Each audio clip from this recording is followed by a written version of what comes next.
Drafting a shooting guard instituted a bit of controversy among the Golden State fans. Despite the fact that Monte was the leading scorer, the trade rumors had started to float about now the Warriors had drafted another two-man. Monte's agents and the Warriors front office had been exploring possible trades before this, and this meant that the tension was mounting.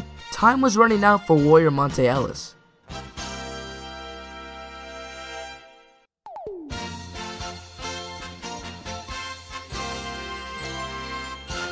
Under new coach Mark Jackson, the Warriors were still looking as they always had. With Curry recovering from having an ankle surgery in May, the Warriors continued with their high offense, low defense style of play. Then on January 4th, 2012, Curry sprained the ankle that he had put surgery on, putting him out for 2 weeks. He was plagued with lower leg injuries for the entire season, and with the lockout being a thing, he only played 26 games. In other news, the Warriors had finally found a deal for Monte Ellis. While Monte was a popular player in the Bay Area and their leading scorer, the front office knew that they realistically couldn't play two 6'3" guards at the same time and expect to win.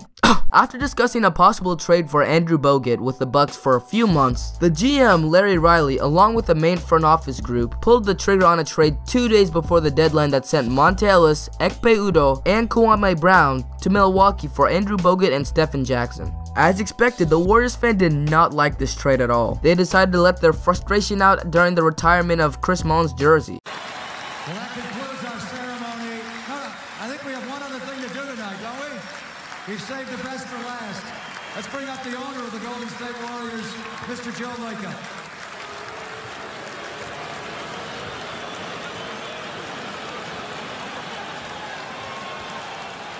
This was pretty justifiable too, since Bogut was injury prone and had this just a year ago and wasn't even healthy when the trade occurred. It was a huge gamble, but the Warriors had to do something with Monte, and Bogut was one of the best defensive centers in the league. While David Lee could pull off 20 and 10 every night, he was supposed to be a power forward, not a center. Bogut went on not to play at all during that season. While it looked like the Warriors were in a difficult situation, there was a crucial move that Lacob and Guber pulled off at the end of the season. They let go of Larry Riley and promoted assistant GM Bob Myers to fill the spot. In the long run, this was the move that helped shape the Warriors into what they are today. But back to the action. The Warriors went 23-43, which was enough for them to garner the 7th pick in the 2012 NBA draft, along with a 30th pick and 2 second-rounders. Maintaining the mindset that positionless players were the way to go, the Warriors went ahead and drafted Harrison Barnes, a North Carolina product who stood at 6'8" with a 7-foot wingspan. Then they drafted Festus Ezeli, who was a solid center for them in the following years.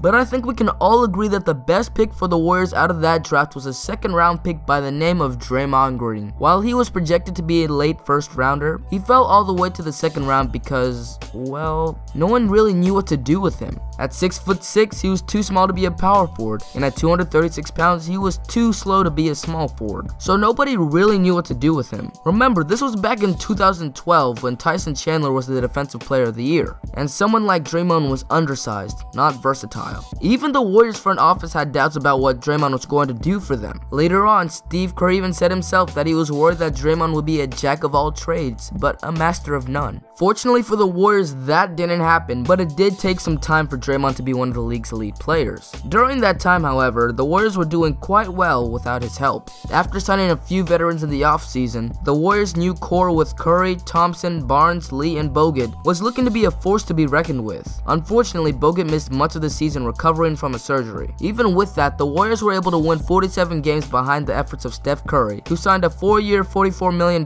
contract near the beginning of the season. This was one of the best moves that the Warriors did, as Curry was only able to make $11 million a year despite having back-to-back MVP seasons. Why is that good? We'll touch on that later. With the Splash Bros coming into their own, and Mark Jackson honing the defensive capabilities of the Warriors, they got the 6th seed and were able to take care of the Denver Nuggets, aided by the still developing Green and the recovering Bogut. Then they were actually able to take on the San Antonio Spurs all the way to 6 games, as Curry and Barnes thrived against the veteran, well-seasoned team. All in all, it was a pretty good season for the Warriors. They were able to make it into the 2nd round of the playoffs and were actually able to contest against the San Antonio Spurs. But of course, the ultimate goal was another banner and a second round exit just wouldn't cut it. So in free agency, the front office made another splash with Andre Iguodala, where they had a super complicated trade that basically gave Utah some players and draft picks, Denver a player or two, and Golden State Andre Iguodala, one of the best perimeter defenders in the NBA. The Golden State squad that would win the championship in the next 2 years was almost completed, but there was something still missing. The next season, Steph Curry turned into a full-fledged star, with Clay being not far behind. Bogut was healthy throughout the regular season. Free agent signings Maurice Spates and Jermaine O'Neal were contributing. They rolled to 51 wins, the most that they've had since 1992. In the playoffs, they had to go up against the eternally cursed Clippers led by Chris Paul and Blake Griffin, back when Lob City was the talk of the league.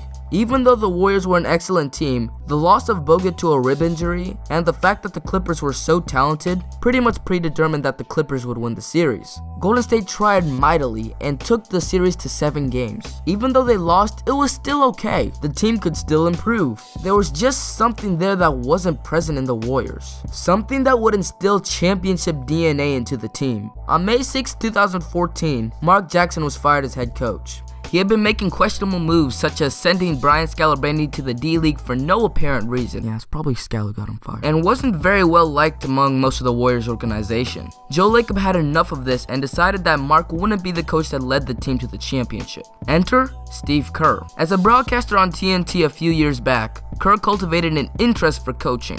He did pretty much anything that you could do in the NBA. He had won 5 titles as a player, he was the GM for the Phoenix Suns, and he even was a commentator for NBA 2K. But the one thing he hadn't done was coaching. He had played next to and under some of the greats, Michael Jordan, Phil Jackson, Greg Popovich. Over the years, Kerr had experienced some of the greatest basketball minds ever. Using that knowledge that he had acquired over the years, he began to train to become a coach. He had it all planned out. In the summer of 2014, he would become a head coach of the Knicks under the ownership of Phil Jackson. However, things took a turn for the better for Steve. Instead of having to endure mediocrity under the Knicks for the next few years, Joe Lacob reached out to him about coaching for the Warriors. Steve saw the potential in the roster compared to, what the Knicks had. They had a meeting and the Warriors front office was impressed with how Steve wanted to operate things. So Steve was hired and the team was nearly complete. After a few key agent signings including Sean Livingston, the Warriors were ready for the season. However, there was a problem that occurred even before the season started. David Lee, the starting power forward, got injured in the last game of the preseason. Andre Iguodala was coming off the bench now, per Steve Kerr's request. So the only thing that the Warriors could do was start Draymond Green. No one was expecting too much out of it until, the Warriors went 22-3.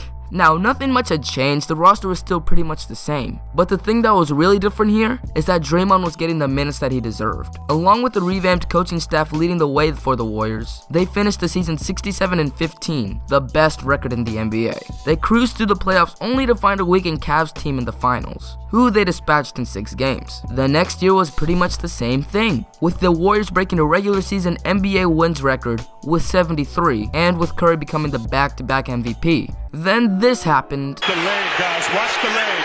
Oh. And then this happened. And the Golden State Warriors take a commanding 3-1 lead in these NBA Finals. It's over! It's over! The Cavaliers are NBA champions! And then this happened. Kevin Durant announced today that he's going to join the Golden State Warriors. And then it all comes back to this.